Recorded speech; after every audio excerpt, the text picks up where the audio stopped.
The break is presented by Browning Trail Cameras. You've got to see this. Closed captioning is brought to you by Alps Outdoors. This week on The Break. Watching these hunting TV shows, a lot of times you get the impression that we have it easy and that we're always killing good deer. That's certainly not the case for the chief hunter. Every season is a challenge, from finding a good buck to even getting a break from work to hunt. This week on The Break, the struggle is real. It's been a rough 2 years for me on the deer hunting side.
Well, I leave for Hooker Mountain Outfitters tomorrow morning, and I'm so far behind.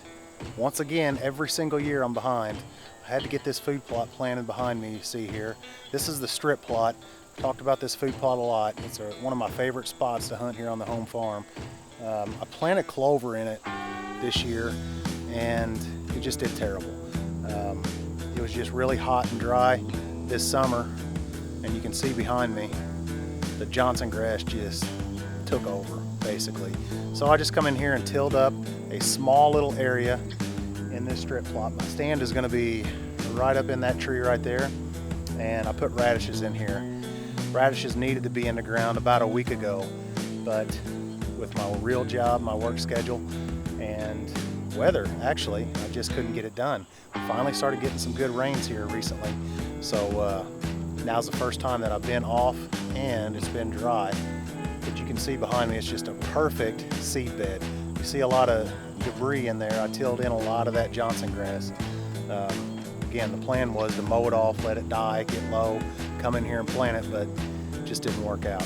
We've made it to my favorite time of the year, deer season. And this year I get to start a little bit earlier, headed to Kentucky to hunt with a couple of the break team members, Bill Wildharbor and Billy Kellett. All right, well, I made it in the stand here in Kentucky, September 11th. And I'm being careful and quiet here because there's a fawn standing in this bean field probably about 60 yards from me. It's a little bit of wind, so she can't really hear me. Can't smell me. The wind is perfect. But there could be the doe right there with her somewhere. And another fawn, who knows, but all I see is a one right now. It's about 4:45, so we got 2.5 hours of hunting left. So these deer are up on their feet early. As I was putting the camera gear in the tree, I looked way out in this field and saw a buck stand up out of the beans, and I guess he laid back down. So he's probably 300 yards from me. I couldn't get a good look at him. I forgot my binoculars. I left him in my elk hunting pack and forgot to change them over. So I'm sitting up here without binoculars, and I could use them because you can see a long way here. But they still got to get within bow range for me to shoot them, so. There are at least 2 bucks out in this bean field. They both just stood up. They're probably 300-400 yards from me.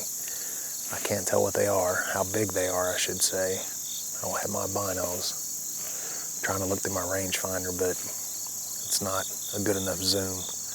There could be a third buck. There's a little brush pile out there, and it looks like there may be one standing up behind it too, but I can't tell. I'm a little concerned that something may sneak up around this corner. either down this fence line that I'm in, the edge of the woods here, and it will be right on top of me before I even see it. Right at prime time, I look off to my right in the bean field, and I've got a pretty good buck coming in.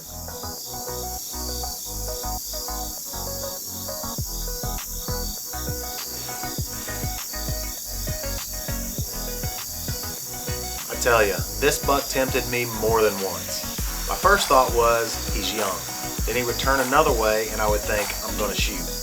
Ultimately, he got a pass. Bill has a strong management plan on this farm, so hopefully someone will get a crack at him in the next year or two.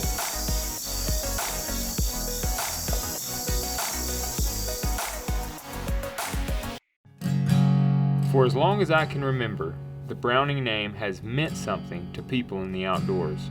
So when I went looking for a trail camera that I could depend on, there was only one name that came to mind: Browning Trail Cameras. So if you're looking for a trail camera that's easy to use, is unbelievably reliable, and takes amazing pictures and videos, there's only one brand that I trust: Browning Trail Cameras. Browning Speed combines advanced fabrics, tailored fit, and innovative camouflage. Hunt harder, faster, and stronger than ever. Speed, killer clothing. The break is brought to you by Mech Outdoors, Extreme Blower Products, and these fine sponsors. The first half of bow season was tough. The only decent encounter I had was that first hunt in Kentucky. It was really slow, so when youth season rolled around, I was anxious to get the boys out. But we wouldn't have much time because my work schedule has been crazy. Sam said he might take a doe since time is limited, which really means he's shooting the first thing he sees.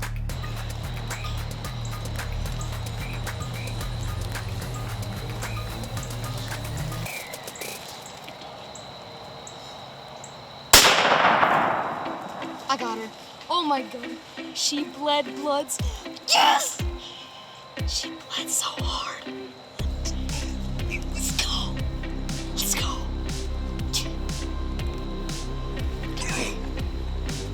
She just got melted. Oh my god. Oh my god. Oh my heart. You just said deer and I was like, let's go.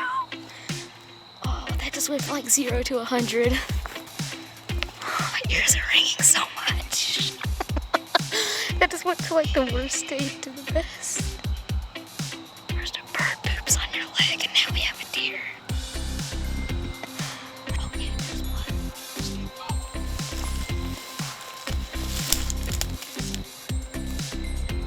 Just want to see it. See that? Up like up.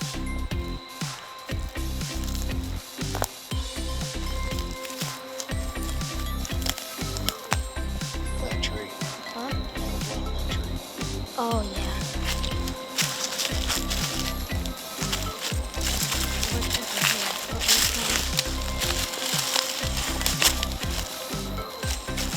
Got it done this evening.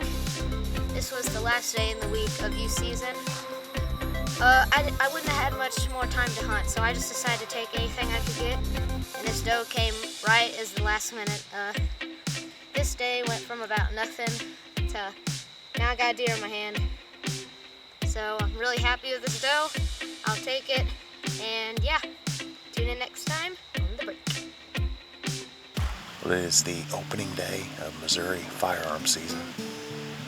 I'm hunting on a lease I just picked up about a week ago.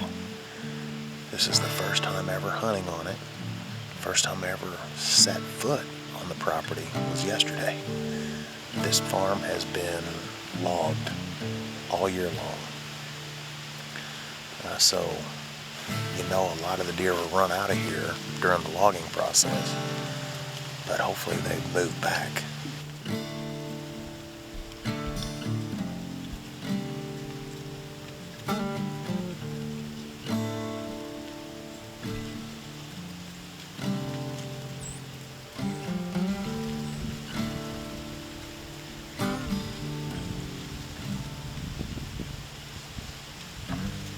first deer sighting on this new farm, so things are looking up.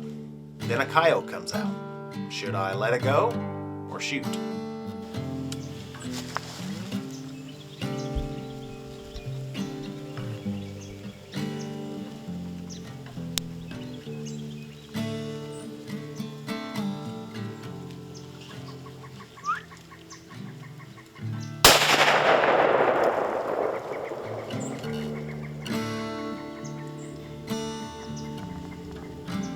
It was 10:30 on the opening morning of Missouri gun season, and I finally saw my first deer on this lease I just picked up a week ago. I'm basically coming in here blind. I walked out here yesterday afternoon just to get an idea of where the deer might be traveling, and I walked that logging road that you see down there and noticed some tracks as deer are cutting across that logging road. So I just decided the best bet is to set up on this ridge, overlook this whole bottom, and hopefully catch something moving across there. When that doe come out, I was expecting a buck to be behind her, but he never came out.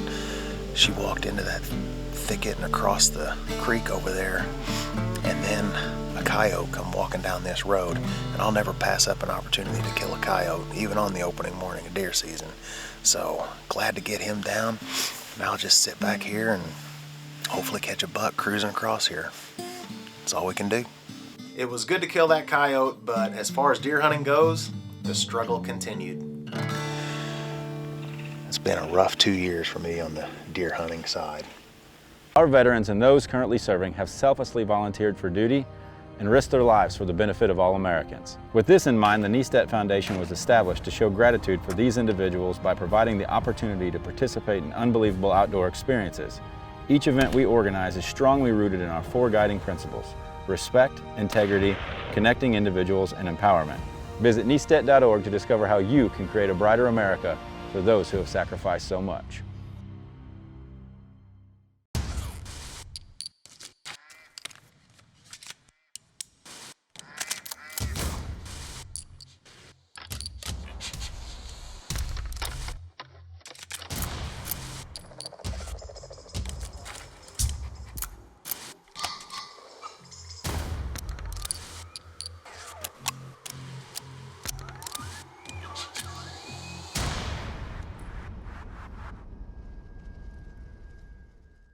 This segment is brought to you by Bison Coolers.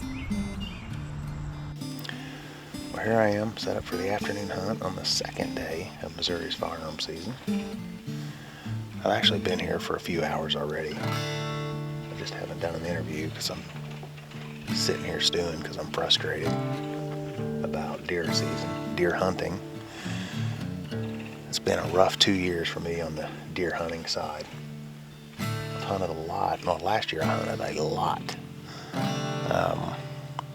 Just had one encounter with a 3-year-old on a lease that I had last year that I let go. Didn't want to shoot him because I knew he was going to be a good one. He was a big white 8-pointer. So I let him go to hunt him this year. Well, I lost that lease.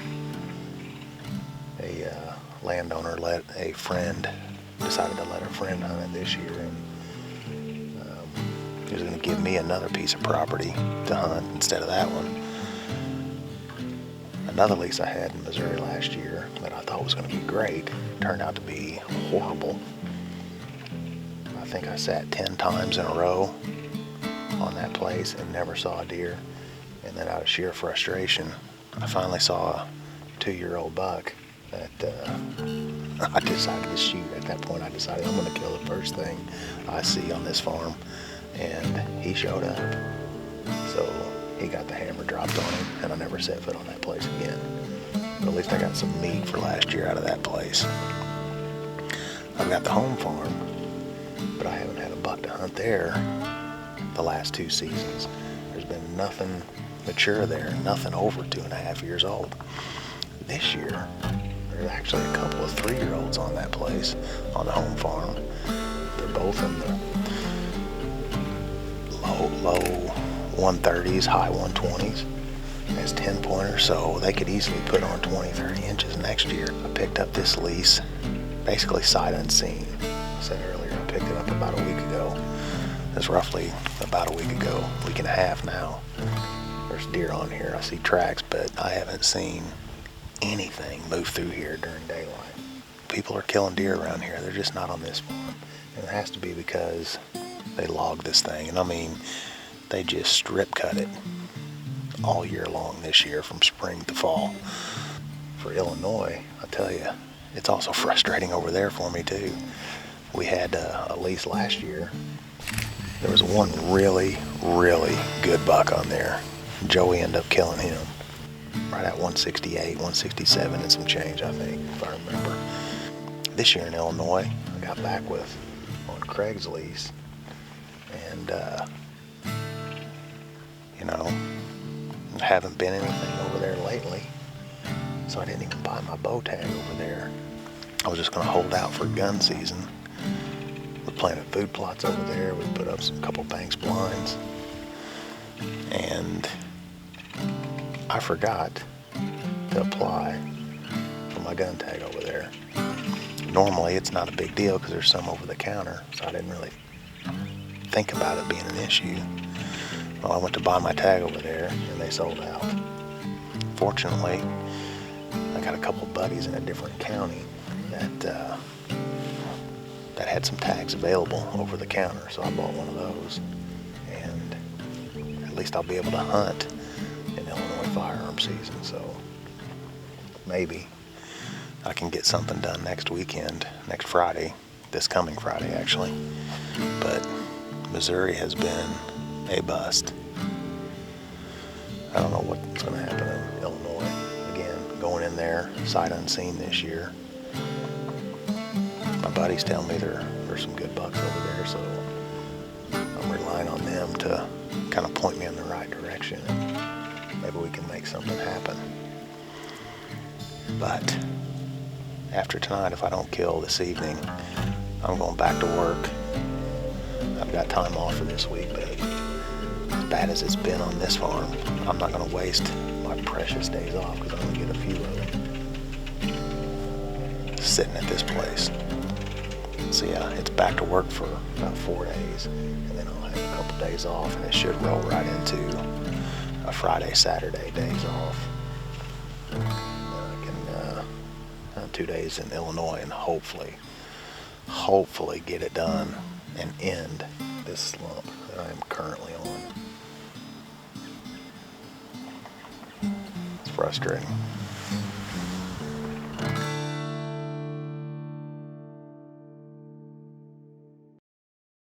Banks Outdoors is the place that connects family. Oh my God. Thank you. Yeah. That was unreal. This is the place that connects friends. Yeah, bro, you did it. What a phenomenal story. This is the place that brings excitement. 3, bro.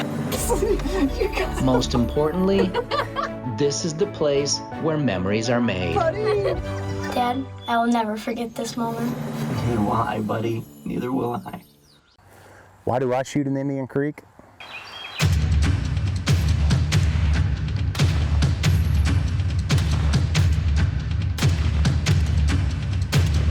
It's deader than a hammer. Indian Creek once again.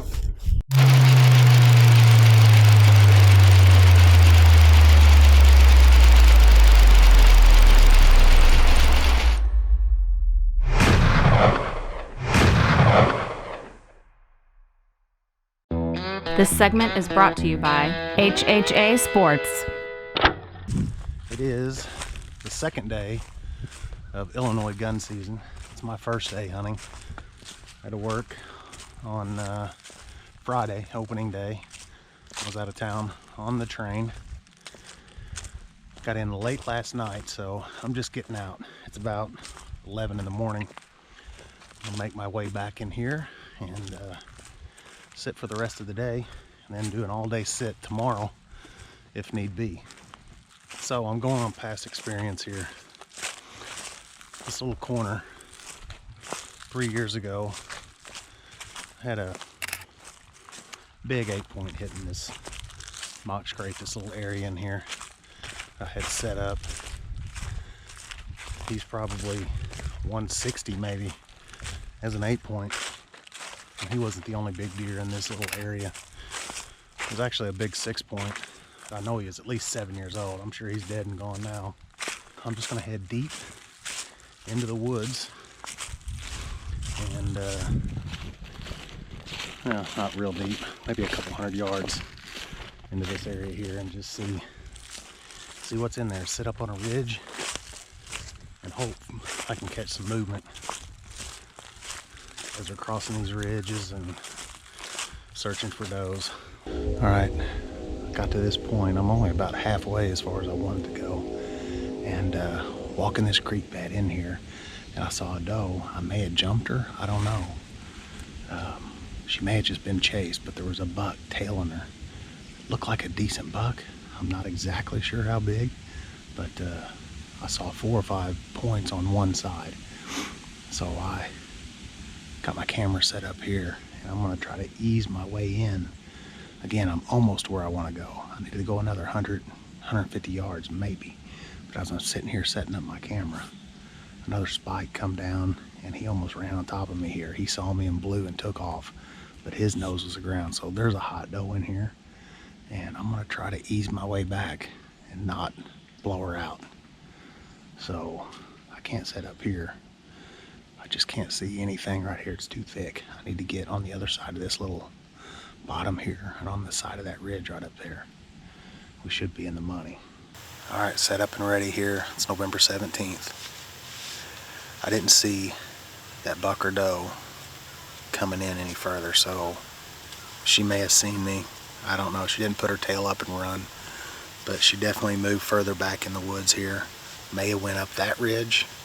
They were kind of angling that way, and that buck just nose to the ground following her. So I'm hoping that I can still get some movement right through here. This flat bottom right down in here, there's several ridges that lead down to it.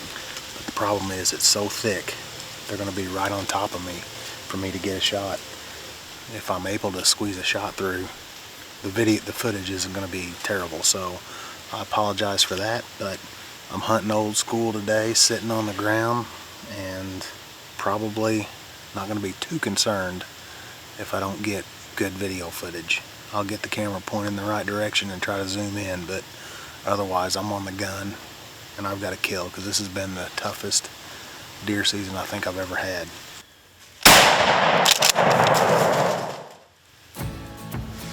He's a stud. Ooh. Oh my God. He just fell right there. He snuck up on me. I barely got the camera on him. He saw me go to shoulder my gun. He stopped behind the tree and I didn't have a shot. I just knew it was over.